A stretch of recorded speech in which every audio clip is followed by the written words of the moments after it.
So, urban legends. On hearing Himena's question, my head pops in surprise, the corners of Yoshi-san's mouth leaping to a grin. That's rather unexpected for you as well. So you're interested in such things? Of course I am. You're only young once, so you have to satisfy your curiosity. We're looking into the closed down deep sea fish booth. There's a rumor that it's open on the day of the full moon. Do you know anything about it? Yes, Shisan places his hand on his chins and looks down, grunting loudly. He glances at me, looks over at the entrance, and finally turns to Himeno and opens his mouth. I think you need to give up on that one thing. Naturally, since I'm a regular here, I often hear rumors like there are spirits floating in tanks, or every time a person dies, the jellyfish tank increases by one, and so on. Himino-chan, the story you mentioned shouldn't be anything more than one of those rumors, but stop dancing around it, just tell me. Previously, I knew someone who went looking into this just as you girls are doing now, Himino-chan. He went missing soon after.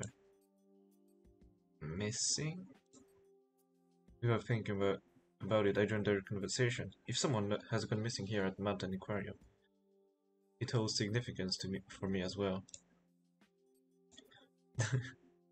We'll see, but it's not that kind of visual novels. No Zams. Is that for real? I'm not sure if the chat is showing up. Should.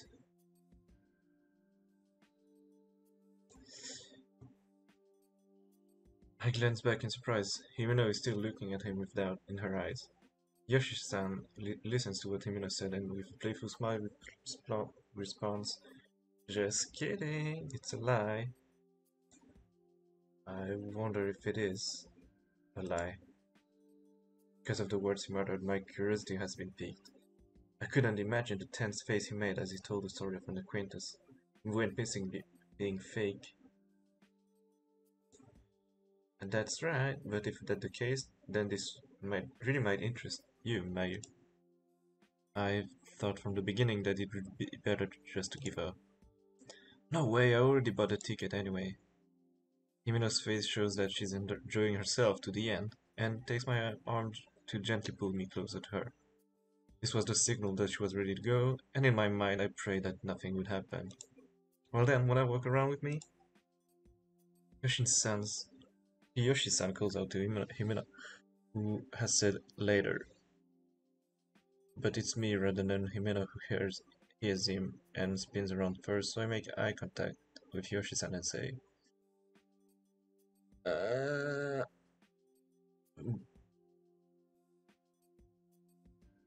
uh, he seems safe. That's fine. Oh, surprising how quick you got into a good mood. Yoshi-san snaps his fingers and rushes to her side. Out, out! As she says this, Himeno steps in front of me and makes a big X mark with both hands. Mayu, don't be tricked by an old guy like him. He uses kind words to get close to you, but he's thinking weird things inside his mind. You're thinking weird things inside your mind. Himeno looks sus. Himeno-chan, that's not it at all. What do you mean by the weird things, Himeno? Well... Yoshi-san narrows his eyes and grins widely. He glosses over my question and asks, "What, Himeno-chan?" For some reason, Himeno's face goes red and she grabs me tightly by the wrist. Sexual harassment! Definitely sexual harassment, mister! Without giving Yoshi-san a second look, Himeno drags me to the gate. Yoshi-san smiles and shrugs his shoulders. The aquarium entrance is so dark that we can't see in front of us until we are inside. I can feel the cold air on my skin. I get a sensation of something heavy causing me to rub my arm. Naturally, there's no mark indicating something had touched me and, called back by Himeno, "Hey, let's go." I pass my tickets through the machine. Yeah, sorry, the horror won't start right now, I guess. Unless it's really badly done. Meh. It figures that the whole if you come on the day of full moon, all the water will change into blood is a lie. The water is normal. Well, I have a feeling that when the water will turn into blood, one of them will die. Of course it is, jeez. Right away, Himno said so regretfully. Even so, she's still unable to hold back her excitement at having come to the aquarium, and her steps are fittingly light.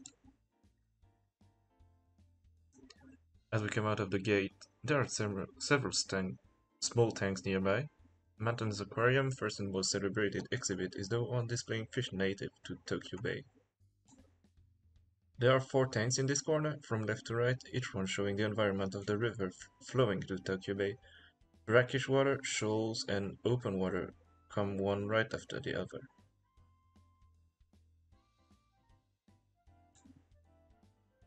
Even though giggles as rockfish, porgy, and other fish we recognize from the supermarket are also there. Oh,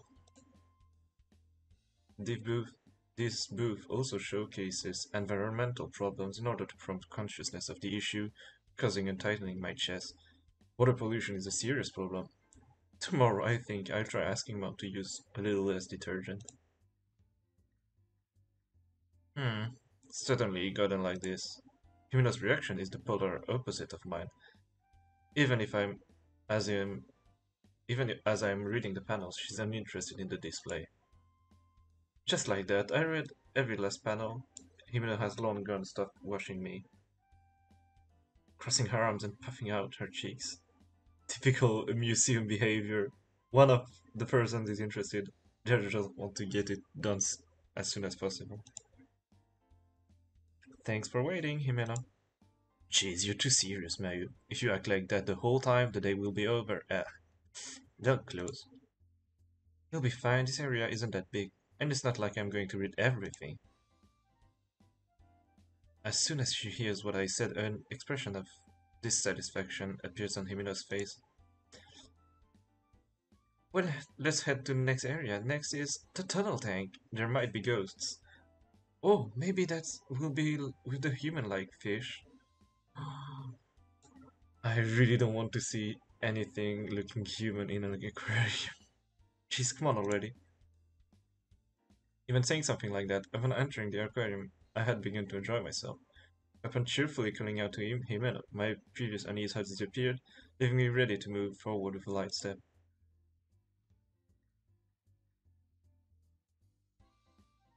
Amazing, really amazing and pretty. With no door to partition this booth and the next, passing beside this tank took us to the next one, where larger breeds of fish swim about. This is no ordinary tank, but rather a giant tube-like tunnel, with the left and right side connected above our heads in an arc. That's kind of impressive, but also, you really need not to be claustrophobic. As we walk through the tunnel, we're able to watch the fish moving about in 3 dimensions. We bring our faces as close as we can to the glass, giving the illusion that we're in the ocean. Just watching the mantas, the rays, the various types of sharks, and the sea turtle can be intoxicating for us humans. When I was a child, I thought the ceiling might crack, but no, I passed that feeling up, leaving only the throbbing of my heart.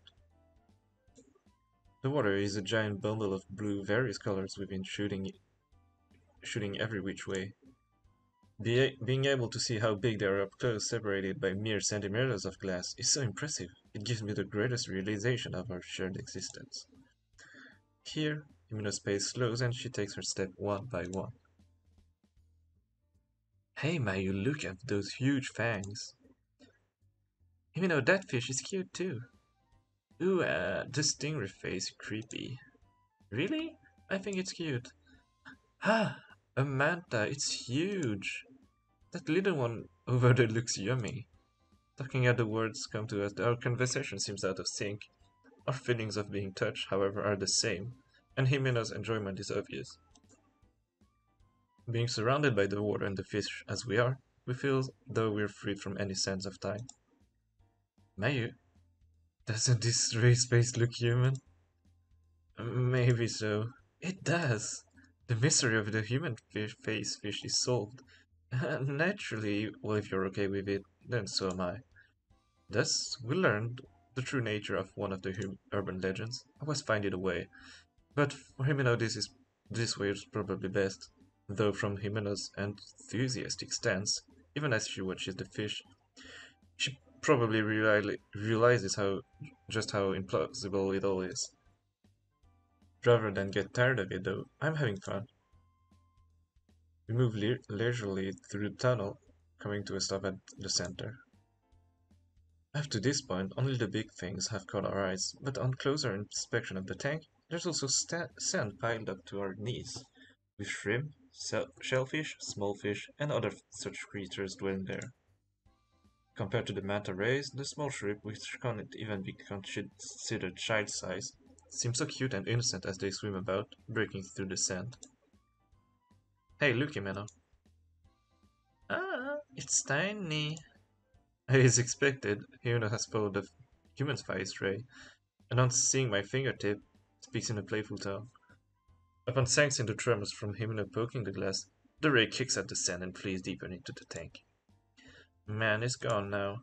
As I say this to Himeno, I smile at the small shrimp. Himeno does the same, smiling widely. Before long, the two of us are looking up at the ceiling, toying with the question of just how high it is. Even looking up, we can only see the fish swimming, never the ceiling itself. Looking up from the bottom of the sea, one could normally see the rays of the sun piercing the water. But looking up here was the opposite, with the bottom of the sea seeming to continue forever.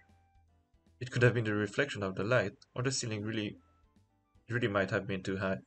As I realize I can't be sure, my eyes settled on a small but characteristically long-nosed shark swimming past. Sharks? Sharks? That's a ray, isn't it? You saw it from behind earlier. As soon as I murder that, Himeno responds. It's true that although I'm interested in this type, Himeno has fixated on the human-faced ray.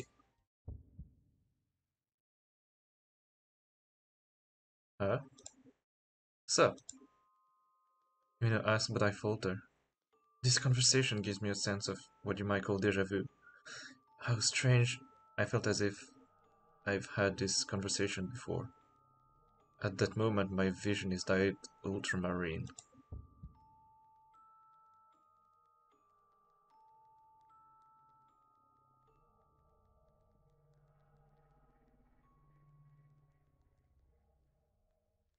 Huh? It was no longer a Himeno in front of me, but someone else that had caught my attention. This can't be real? Hey, Mayu! The ultramarine colon unchanged within a face like mine. Within it, a face like mine passes before me. A face like mine from 5 years ago.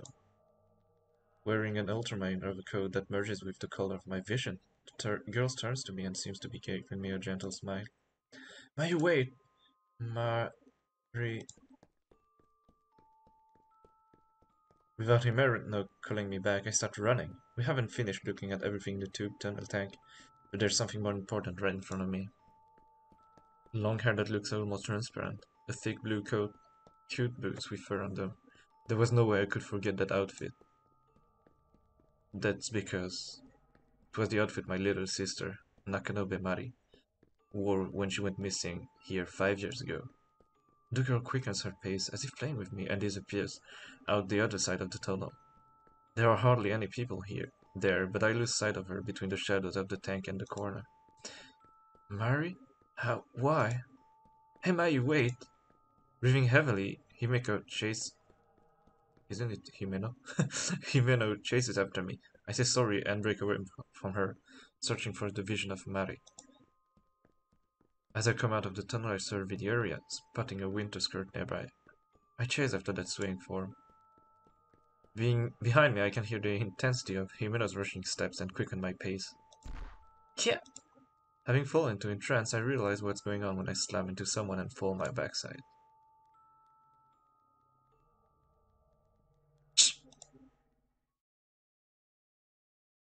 The girl clicks her tongue as she picks up what she had dropped. As I start to say "excuse me" to her, she's already past moving past me and running off somewhere. Because of the brief incidents, I'm unable to find my way out of my confusion. Anyway, Mari, I feel bad about the person I'd run into, causing me to feel flustered. In that exchange, I lose sight of both that long hair and that long skirt. But you were going this way, right? I'm not sure myself what I'm running to, but I think you can say I'm definitely running with all my heart. I pass between more tanks than I can remember, but I don't pay them one bit of attention. I just continue following Mary's back, running. Mary is just as bashful as she was the day she disappeared. Ma, you get a hold of yourself! Those few words end my chase. To be more accurate, it was ended by Himeno herself, who had grabbed my wrist. You suddenly took off, and you wouldn't turn around no matter how many times I called you. Even when you dropped something, you had no idea. What happened all of a sudden? Wait, if I can... Wait, Himeno, if I can go after Mari, I'll explain everything, so... Hold it! I look back at Himeno upon hearing her extremely hard voice. I see tears forming in Himeno's eyes, and I turn my whole body to face her. Oh, I stand in silence like this for several seconds. If I tell Himeno about Mari, I'm sure she will regret bringing me to Mountain Aquarium. When she followed me, she had to have seen Mari. It's natural that she would have some misgivings about me chasing some total stranger, since she doesn't know Mari. Even so, I'm not sure what to say. If I apologize now and play dumb, we can probably go back to playfully searching the aquarium for information. But that's not something I can do. It isn't the similarity that are the problem. Mari is here, and just as she had been on that day, there is no way I can go home without taking her with me. I... Mayu, tell me what's going on. Who is Mari? Why do you keep running off without saying anything? Tears are pouring out of Himeno's eyes. I can't understand why she's so sad, but still my little sister. My little sister, she was here. Little sister? See, the girl I was chasing, she's my little sister. Mary disappeared 5 years ago. At this aquarium. Looking at Jimeno's tear-stained face, I'm no longer feeling like hiding anything. Perhaps in the depths of my consciousness, I'm hoping Jimeno will become satisfied and say she wants to look for Mary with me. I'll explain in more detail later. On top of that, when I look back once more, Jimeno squeezes my hand and holds me back. This is the gentlest but the strongest that she's held my hand. Jimeno stares into my eyes, then tilts her head to the side. What do you mean? You were chasing someone? I told you, the little girl that was in front of me. Wearing the ultramarine coat and the boots, remember? That was Mary, exactly how she looked long ago. You snap out of it. Himno shouts. It isn't simply a loud voice, but one weighed down with great sadness. It definitely gets through me, but that doesn't mean it will stop me. Because without a doubt I was right. Mary had been right before my eyes, so I had to chase. Let's just say that even if this Mary girl is here, she would have grown in 5 years, and her clothes wouldn't be the same. It's summer, so she wouldn't be wearing coat. Moreover, she was here, I saw her. No, Mayu, no, you weren't chasing anyone. You just took off running, leaving me behind, okay? You should just calm down for a bit. Our ticket would get us back in, so how about some cocoa in the rest area? I think you're tired since you were a little shaky earlier. Himno seems pretty frantic, so I know she isn't lying just to persuade me. But there's no way my seeing Mary here was a lie. That's why I start to speak without really knowing what I want to say. Himeno, are you okay? Wiping away her tears, Himeno smiles at me. Surely she had plenty of strong feeling about this whole thing. I'm sure she has lots to say about me keeping the Mary thing and my reasons for resisting Mountain and querying quiet. If it isn't so, it seems as though Himeno has accepted me. She just smiles and lets it go. That's probably right. Surely if we were by the entrance, we'll know if Mary comes out. Mayu? That's good. That's right, that's more like you. Let's have some cocoa. And you can tell me everything. As she smiles, Himeno once again takes my hand into her soft palm. Oh, that's right. You love this. You gotta be more careful. With the hand that is holding my hold, she hands me something small. Ooh, that's a drop. It's a keychain. The blue droplet shape is inlaid with stardust and also holds a starfish charm. It isn't exactly rare, being a giveaway item. But why did Himeno have it? Only question arises in my mind. Why, when that keychain was... I'm thinking about it, I'd instantly shave Himeno's hand. Hey, what are you doing? After I picked it up for you and all. Himeno's voice is like an arrow piercing through me. The pain in my chest is nothing more than discomfort. What is Himeno saying? That isn't mine, so I can't possibly have dropped it. Now I can't look at Himeno's face. Liar. Huh? Liar? That's not mine. It isn't something I dropped. It was Mary's. Mary dropped it. That can't be. I'm not lying. Really, there was no Mary chat, so she couldn't have dropped the keychain? Himeno was becoming gruff as she continued. Really, isn't it you who's lying? No one. No one else is here. That's enough. Himeno, you dummy. Saying only that, I turn my back on Himeno. When I glance back, Himeno's shocked expression is getting further away. She was there. Mary had definitely been there. Because the keychain Himeno had, it belonged to Mary. There was no way I could forget. It was just before Mary went missing.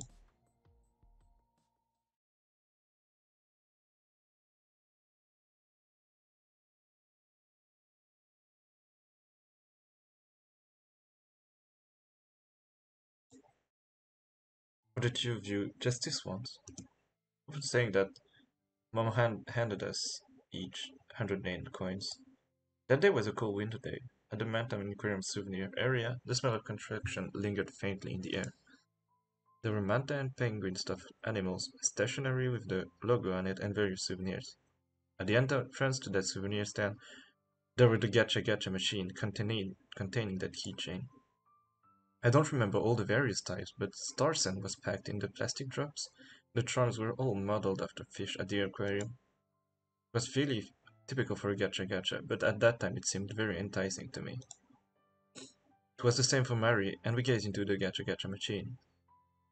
Mari was the one who would usually beg our parents at this point, but neither of us had bought a souvenir, and both of us said we wanted the keychains. Since Mom couldn't be completely broken, she emphasized the one-time only bit. Yay!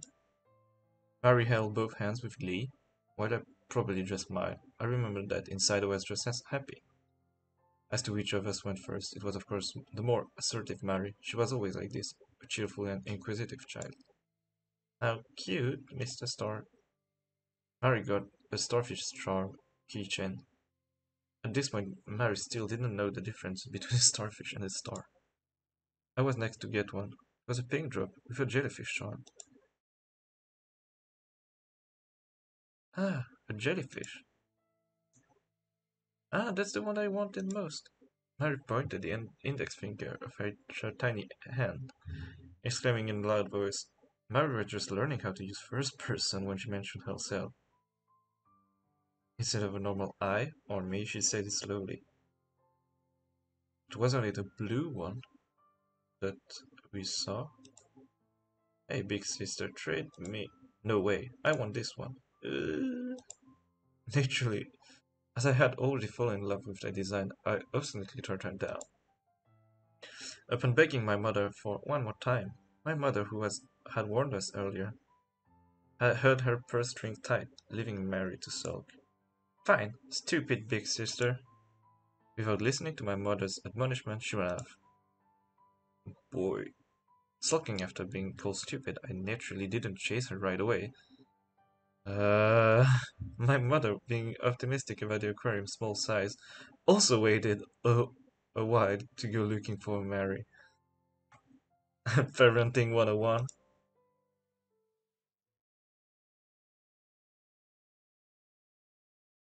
And now, all I'm left with are my regrets. If only I had gone after her sooner. If only I had traded her keychains in the first place.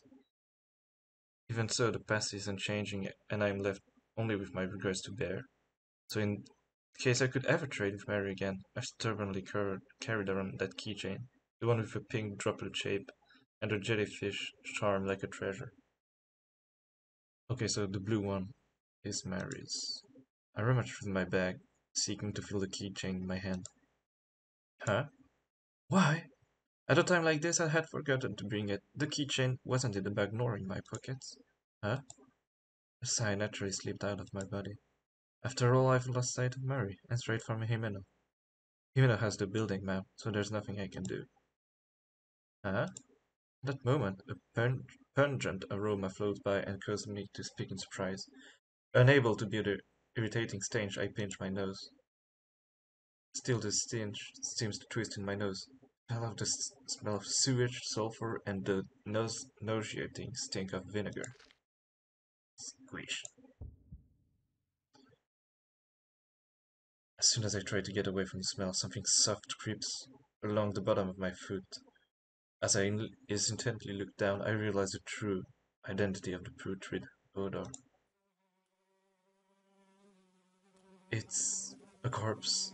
I'm not sure what type, but it's as big as my arm span. The body is slowly decaying and hasn't retained its original form, yet its bulging, round eyes and slightly extended tail fin. I can just barely tell it was a fish. I couldn't tell right away, but it has a silhouette similar to Piraruku. Let me Google that. Piraruku. Yeah, so that's the Piraruku. Wanted to know. I've seen those eerie glaring eyes characteristic of a freshwater fish. I feel sick. I move my foot slowly, and a small fragments of the core sticks to the bottom of my shoe, on the underside of which I notice something wriggling desperately.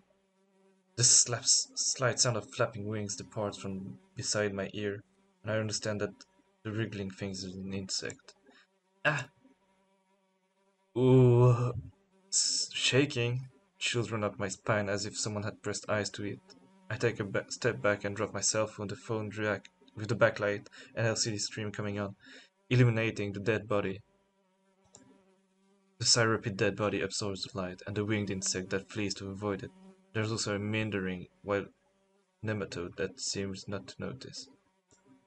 The backlight soon disappears, leaving its touch amidst the darkness. The shadows of these hideous insects are scorched into my retinas, and they sway like the light of a heat haze in the darkness. Uh... uh... okay. Um... I think I remember that if you don't throw up, you die, but I'm not sure. So I'll see if you. I don't know. Let's say you can't take it. Oh boy. Oh boy. Oh god.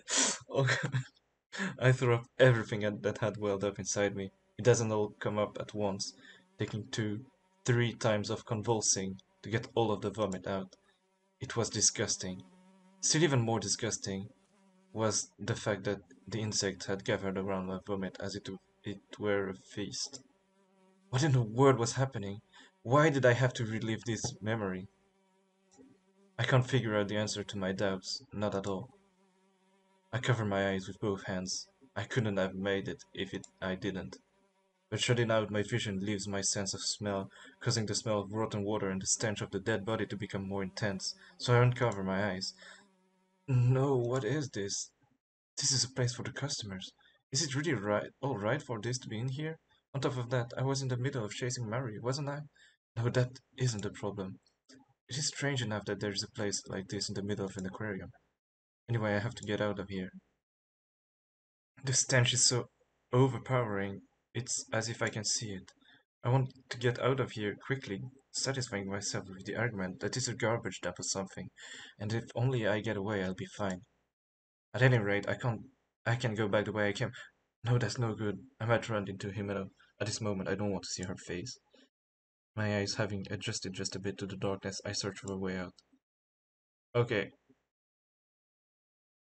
I'm gonna uh,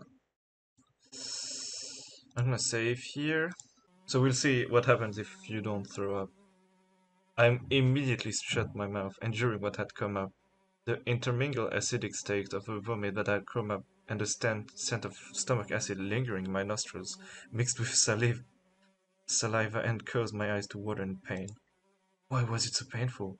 I can't figure out the answer to my doubt. Not at all. I cover my... Okay, I'm gonna keep doing this route and hopefully we die at some point.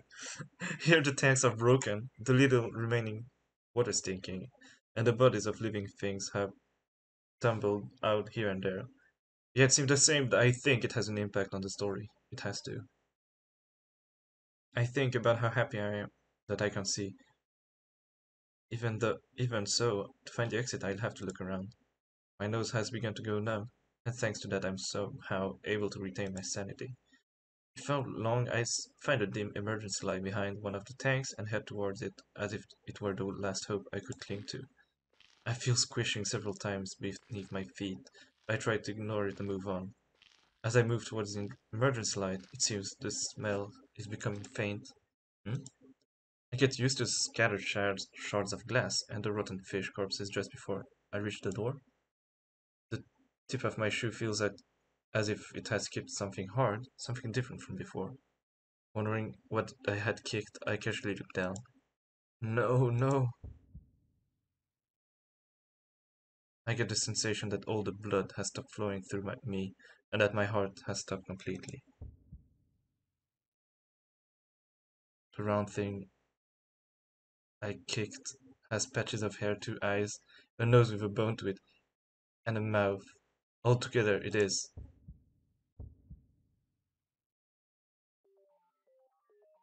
a human face.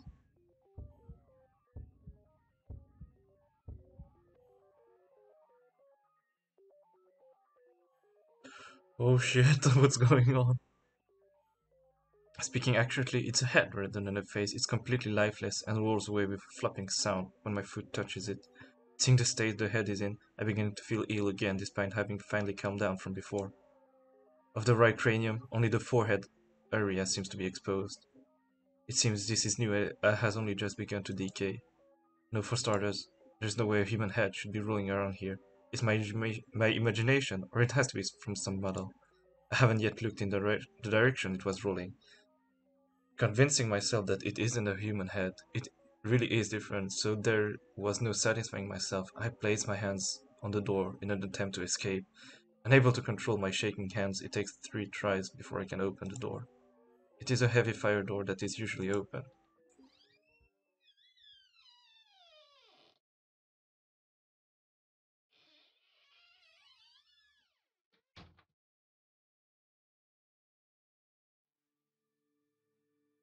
This is... Okay, but I have to save now as well. Um, because I think what we did to not throw up will impact the rest of the story. Well, we'll see. This is... I step inside with my thoughts racing, and the atmosphere changes completely once more. I can hear the sound of the door closing behind me. Inside is a very clean place. The transparent water is tinted a faint blue, and inside float fantasy-like jellyfish. Countless pillar-shaped tanks are spread around, and the water shimmers as it reflects the light of a fluorescent lamp. Red and yellow, green and purple, the jellyfish bodies diffusing light like a prism. In spite of the strange space I have reached, I am fascinated by the shimmering live art display.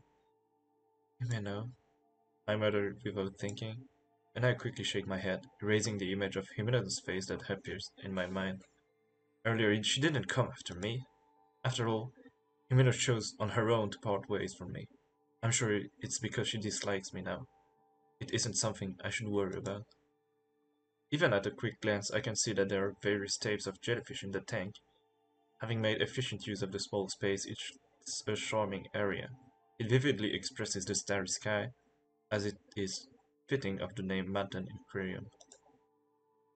Compared to the earlier fish of the world booth, this isn't the least bit in decay. I wonder if Mary came this way. Maybe that's a deaf choice.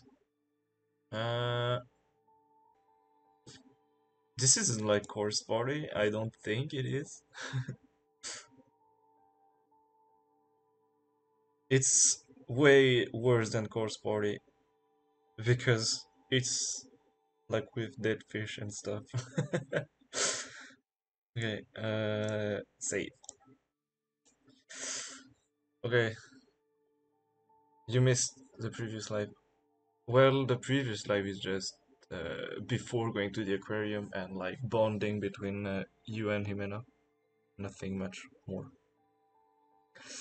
But you can see the.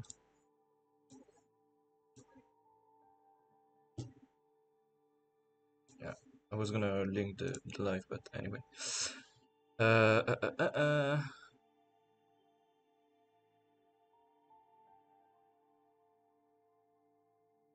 Let's go find Jimena.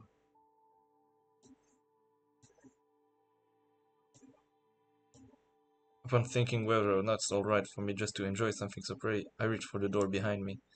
Even though we thought him and I are friends, sharing such a lovely memory will surely help us make up quickly. I step forward, and it is at that moment. Huh? When I open the door and step through, there's no fish of the world booth.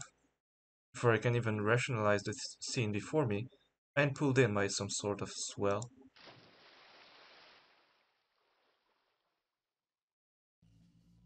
Urgh. Trying to figure out what's wrong, I realize I'm having trouble getting air. I really want air, so I pause for breath. My mouth fills with a fishy stench, bright seawater. I know from the salty taste that I've swallowed seawater. The reason I can't breathe is because all around me is ocean water. I understand that I'm in the ocean, devoid of light, no light and no sound in the darkness. Wondering why, I move my limbs. At this rate I will drown. It hasn't been more than a minute that I got pulled under the sea. How many seconds have passed at this point? No, that isn't it. I have to get above water. However, up to this point, there has been no light overhead, and I'm forced into an inevitable battle with my despair. I frantically endure my suffocation, swimming higher and higher. Suddenly being thrown into the water hasn't thrown off my sense of up or down, as the desire to live serves as an instinct to guide me upward. I still can't see, but I'm alright. Just like that, I seem to have answered my own question. I can feel the clothes I'm wearing become heavy. However, if I have to shed my clothes, then I have time to continue upward. My thinking is that alone. I've heard there's high pressure in the deep part of the ocean that crushes any living thing, but my body is completely fine. That means where I am at the moment shouldn't be that deep. If I swim hard enough, I should make it. I just have to hit the surface and take a deep breath. How many seconds have passed at this point? I've had no sense of time whatsoever in this darkness. Even so, I know that some time has passed since I was thrown into the ocean. A minute probably passed a while ago, and my consciousness has begun to fade. Yet, immediately after I see the darkness of death, a small light illuminates the tips of my nose. Because I have been swimming for so frantically, I haven't noticed, but it seems as though I have gone up quite a ways. It will be alright. The surface is close. I reach out my hand. I reach out towards that light. That is all I can do. That's because my leg won't move. No matter how frantically I try to move them, my legs won't even quiver. It feels as if something has ensnared them. It has the elasticity of a bottomless trampoline. From the tips of my toes to my rear end, that soft sensation wraps tightly around me. I want to think this is a lie. No, I have actually decided I will not believe it. That a giant octopus has wrapped itself around my legs. Its gun-like suckers are the size of a palm of my hand.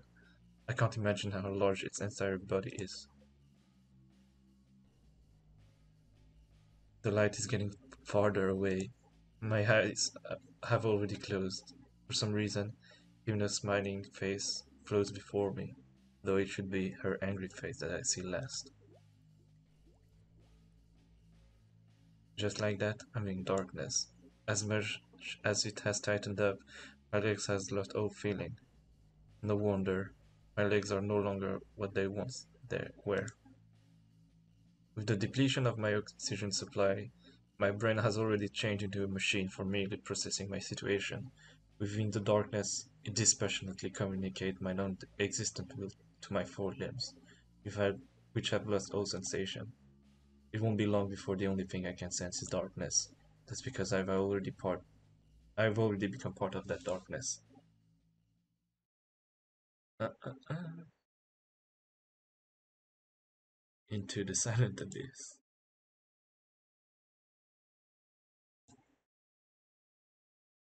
I mean, you can admit that the deaths are pretty gruesome. I feel a bit warm because it's. Oh, I really think drowning deaths are the worst.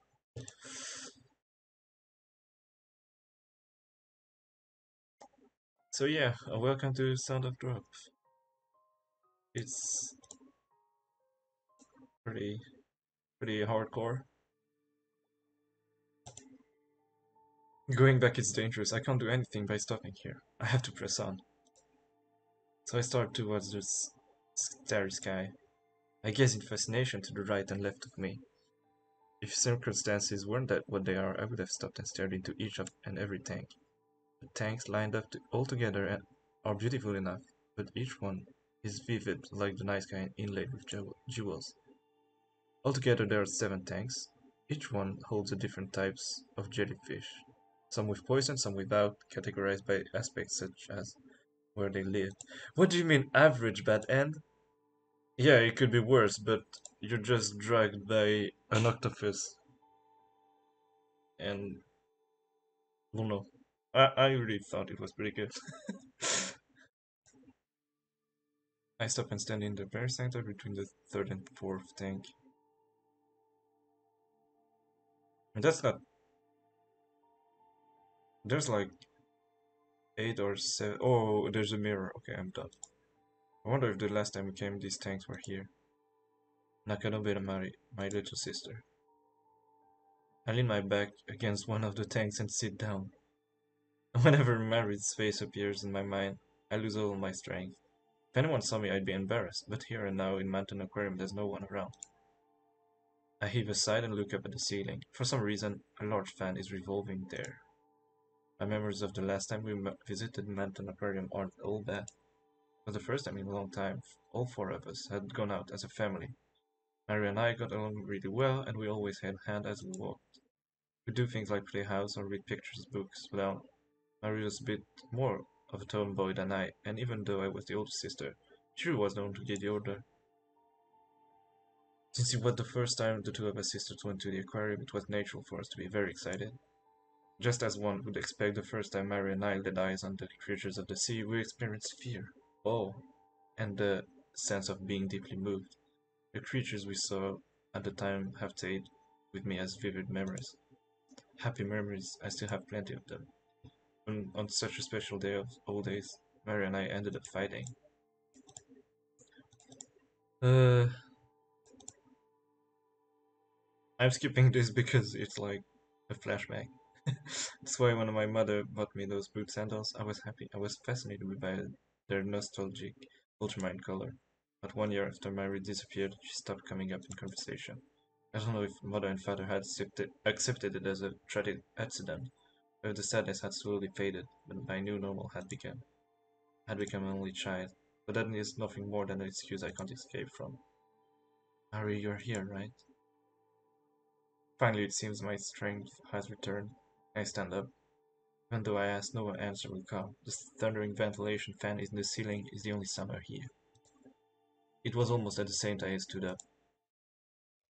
Akia! A crack appears in the tank behind me. Since the glass doesn't make any sounds when it splits, I realize it's broken when water splashes on my rear end. Water continued to flow out, gradually spreading to my feet. The amount of water from the tank is more than just puddles after a heavy downpour. Along with the water flowing force, the jellyfish that had been in the tank until just a moment ago flowed out. In order to avoid contact with the water already soaking my sandals, I stepped back from the puddles without looking away. How? Why?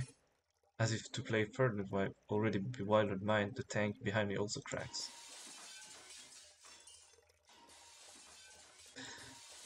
Good luck. This time I hear the high-pitched noise of a glass cracking. Following that, the tanks are each destroyed in turn.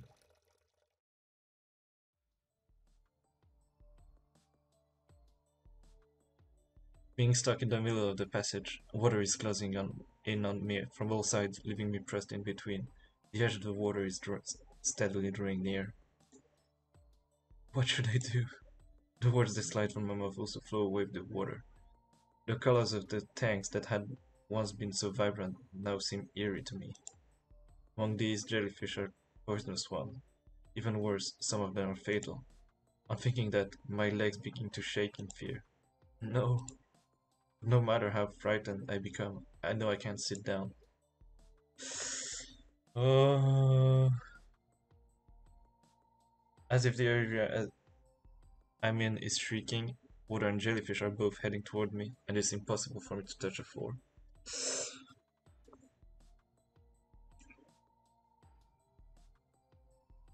I think this is the death choice, so let's just run through. I have no choice but to run straight through. I no longer have time for doubt. At a glance, the door on the opposite side is closer than the one I came through. From here, the distance isn't too far to the interior door. Running at top speed should be good enough to reach that one. I hesitate for a moment, then grit my teeth and take off running. It's no more than 10 meters. It is a distance that should pose no trouble, even for someone like me who tested below average in physical endurance. Yeah. When I had run about 5 meters, just having passed the sixth tank, I fall full force onto my back. The floor is wet, so one might say this should have been expected. Yeah, the red choice lead to a bad end. No, this is disgusting. The water soaks through my skirt and quickly soaks my underwear. The tank water is in direct contact with the skin on my rear. It's cold and wet, uncomfortable but unavoidable. When I put my hand on the floor to try and stand up, I discover that action is a mistake. Bye. Ouch. I squeeze my eyes shut at the pain that feels like I've been stabbed by a cold metal needle. No, it just doesn't feel like it. I have been stabbed by something. Have I been stung by...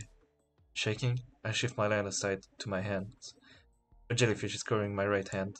At that moment, I get upset that I can't feel the coldness of the water around my right hand. Just pee on your hand. I got stung. What do we do? Someone... The pamphlet introducing the jellyfish I got mixed up with pieces of glass from the tank. Man of War. I noticed the name without much of a reaction. But it has to be poisonous to be called that. There have also been incidences of fatalities. Fatalities. Poison. What do we do with being stung? Do I clean it? Is it bad if I don't clean it? I can feel my pulse quickening. I wonder if it's the poison making its way through me. What do we do? What do we do? What do we do? I thought she was getting stoned, so I just had to wait like she already gave up, but apparently she didn't. When I try to will myself to calm down, my impatience runs up. Someone help me!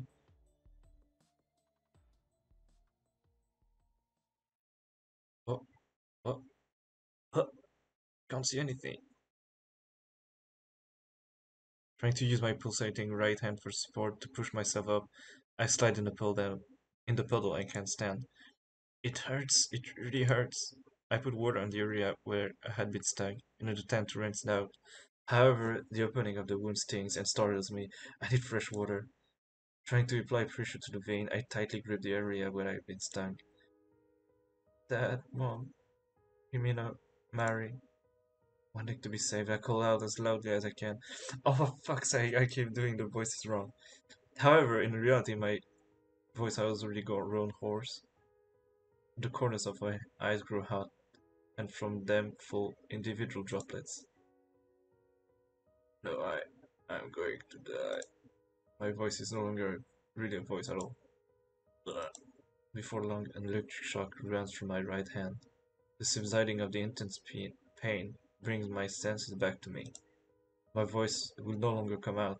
Even when I try to think of something, nothing happens except a sensation of pain whirling inside me that fills me to the brim. Able to control my body, I fall to the ground, press my head, then my chest, from my stomach to my feet.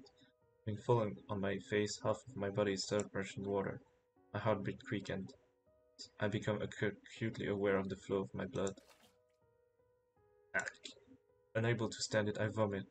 The very idea of being able to endure it no longer occurs to me. Even so, the poison won't be expelled from my body. My entire being becoming numb is proof that my blood has been pumping so quickly it has worn down my veins. Ugh, ugh. Wanting to rinse out the remaining vomit in my mouth, I sucking water. It tastes like salt. Leaving my body as struggling with all I have. On the outside, my shell has long exceeded the limits of its stamina. Blood is soaking through the capillaries in my elbows, and the puddles spreading on the floor are pierced with red. Oh, what? Gradually, I start feeling my blood flow. Is it because my heart has stopped, or because my consciousness had disappeared? Either way, my consciousness stops and fades into the darkness. With the same simplicity that a ventilation fan spews out old air, my breath is evacuated from my body.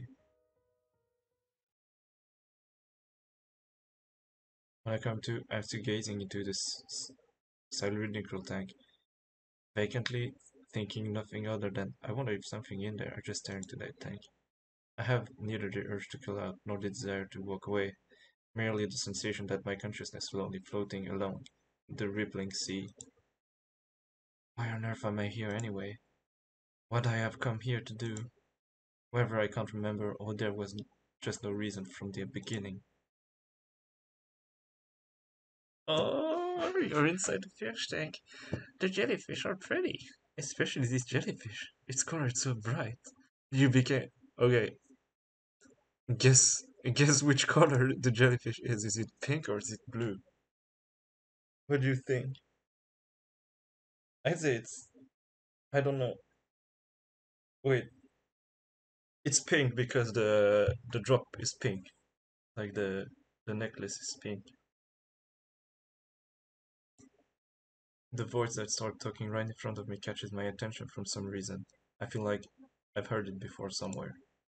Well, who is it? I'm unable to remember clearly, seeing only a wavering face that won't come into focus. Anyway, Mayu, where did she go? Mayu. That girl, she talked like she was looking for someone. Poor thing. If she's lost someone here, she probably won't find them. Wait a second. Where is this to begin with? Swaying, swaying, softly, softly. Drip, drop, the sound of drops resonating all around me. Gradually ceasing to care, my consciousness melts into the water.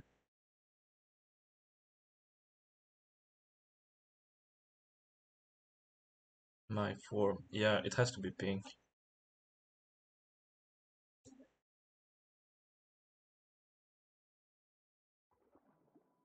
Oh, we won't see. We won't know.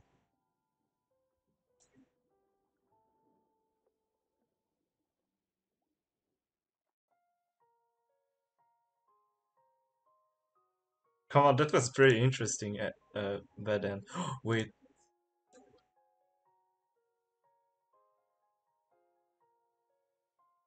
can I do quick load?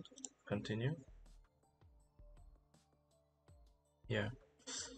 Uh, no, I can't think of anything. No, I can't think of anything. I'm becoming panic. If I don't calm down, with my thoughts whirring around so frantically, I'm getting even more confused. It's a vicious cycle. My sandals are getting dirty. It isn't first things that occurs to me, but regardless, it's my only clear thought. The puddles of water are gradually growing closer, and I can't feel anything from this strange jellyfish. I feel my heartbeat speed up as my chest starts to hurt from nervousness. At this point, I have to run through without worrying about my sandals. Though they are sandals, the soles are strong. As long as the jellyfish don't jump, I probably won't get stung. Little by little, the safe spots are disappearing. I tightly pull my legs together, which makes me stagger. Ooh! Yeah. I let out a small scream and straighten up a bit. With nothing behind me to lean against, I'm just about cornered. I wonder if I'll die of jellyfish poison, rocked by waves of blended nervousness and fear. I carelessly entertained that line of thinking. The meter gauge gauging my fear has been full tilt. I think we've